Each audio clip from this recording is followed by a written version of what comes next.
Bolo de milho sem farinha, receita da fazenda para você fazer na sua casa.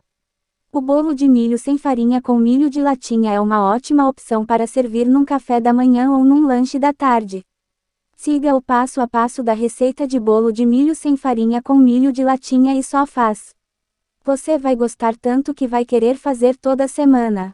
Divino! Como fazer bolo de milho sem farinha com milho de latinha?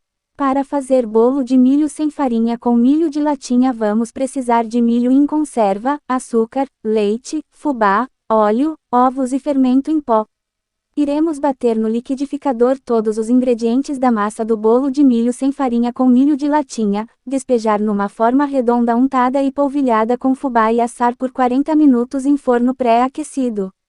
Vamos retirar o bolo de milho sem farinha com milho de latinha do forno, deixar esfriar, desenformar, e servir essa maravilha de bolo de milho sem farinha com milho de latinha. Ingredientes da receita de bolo de milho sem farinha com milho de latinha. 1 lata de milho em conserva sem a água. 1 lata, medida, de açúcar. 1 lata, medida, de leite. 1 meio lata, medida, de fubá. 1 meio lata, medida, de óleo. 3 ovos. 1 colher sopa de fermento em pó. OBS, utilize a lata de milho como medida. Modo de preparo. Coloque no liquidificador os ovos, o milho escorrido, o óleo, bata muito bem por cerca de 5 minutos. Adicione o açúcar, o leite, o fubá e bata por mais 2 minutos. Por último, coloque o fermento e bata rapidamente apenas para misturar.